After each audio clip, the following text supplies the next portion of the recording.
तो आज बात करते हैं डोनाल्ड ट्रंप की सुरक्षा में हुई एक बहुत बड़ी चूक की। आखिर एक हाई प्रोफाइल इवेंट में कोई बंदूकधारी सुरक्षा का घेरा तोड़ने में कामयाब हुआ तो हुआ कैसे? चलिए समझते हैं इस पूरी घटना को परत दर परत।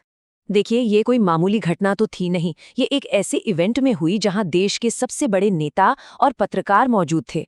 तो सवाल यही उठता है कि इतनी तगड़ी सिक्योरिटी के बावजूद ये हुआ कैसे? चलिए इसी का जवाब ढूंढते हैं। जरा सोचिए, वॉशिंगटन डीसी का एक बहुत ही बड़ा, बहुत ही प्रतिष्ठित प्रोग्राम चल रहा है और ठीक वहीं एक हथियारबंद आदमी सिक्योरिटी तोड़ने की कोशिश करता है। ये वाकई में एक बहुत ही संगीन मामला है। तो सबसे पहले बात करते हैं उस जगह की जहां ये सब कुछ हुआ, व्हाइट हाउस कॉरेस्पॉन्डेंस डिनर। अब ये कोई आम डिनर नहीं होता है। ये अमेरिका की पॉलिटिक्स और मीडिया का, कह सकते हैं, एक बहुत बड़ा सालाना जलसा है जहां सिक्योरिटी के इंतजाम किसी किले से कम नहीं होते। और बस इसीलिए ये जो घटना हुई है ये और भी ज्यादा हैरान करने वाली बन जाती है। उस शाम वहां करीब 2600 मेहमान मौजूद थे। अब इस नंबर से अंदाजा लगाइए कि अगर वो हमलावर खुदा न खास्ता अपने इरादे में कामयाब हो जाता तो अंजाम कितना कितना भयानक हो सकता था। ये बात है 25 अप्रैल 2026 की। एक संदिग्ध शख्स, जिसके पास एक नहीं कई हथियार थे, उसने एक सिक्योरिटी चेक पॉइंट को तोड़ने की कोशिश की और बस यहीं से सब कुछ बदल गया।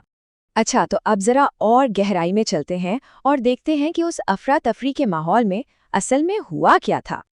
देखिए, सिक्योरिटी तोड़ने की ये कोशिश बहुत ही जल्द एक असली हमले में तब्दील हो गई।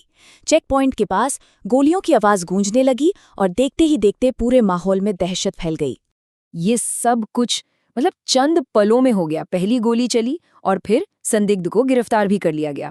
कहना पड़ेगा सीक्रेट सर्विस की फुर्ती ने हालात को और ज्यादा बिगड़ने से बचा लिया। ये एक आंकड़ा उस सीक्रेट सर्विस ऑफिसर का है जो इस गोलीबारी में घायल हो गए थे। ये हमें याद दिलाता है कि उस दिन जो हमारे सुरक्षाकर्मी हैं वो कितने बड़े खतरे का सामना कर रहे थे। लेकिन अच्छी बात ये रही कि उस अधिकारी की जान बच गई और वजह थी उनकी बुलेट प्रूफ जैकेट।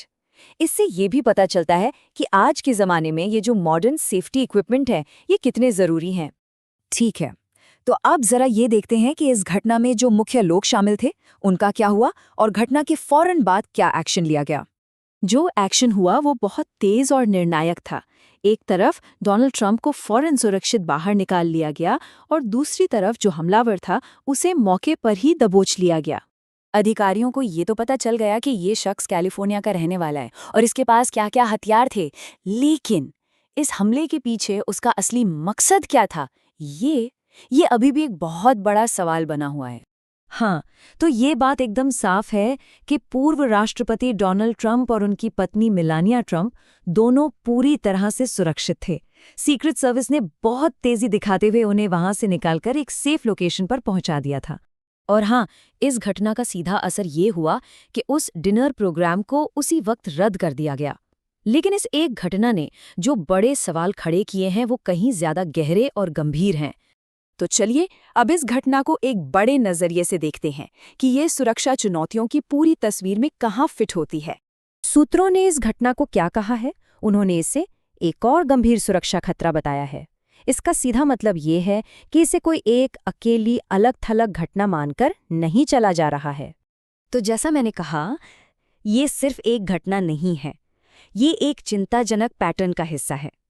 पिछले कुछ सालों में डोनाल्ड ट्रंप की सुरक्षा को लेकर कई बार खतरे सामने आए हैं और ये घटना, कह सकते हैं, उसी कड़ी में एक और जुड़ाव है। तो आखिर में ये पूरी घटना हमें एक बहुत बड़े सवाल के साथ छोड़ जाती है। जब पब्लिक फिगर्स के लिए खतरे लगातार बढ़ रहे हैं तो आने वाले वक्त में हमारी सिक्योरिटी एजेंसियां इन नई चुनौतियों से कैसे निपटेंगी? ये एक ऐसा सवाल है जिसका जवाब ढूंढना अब बहुत ज़रूरी हो गया है।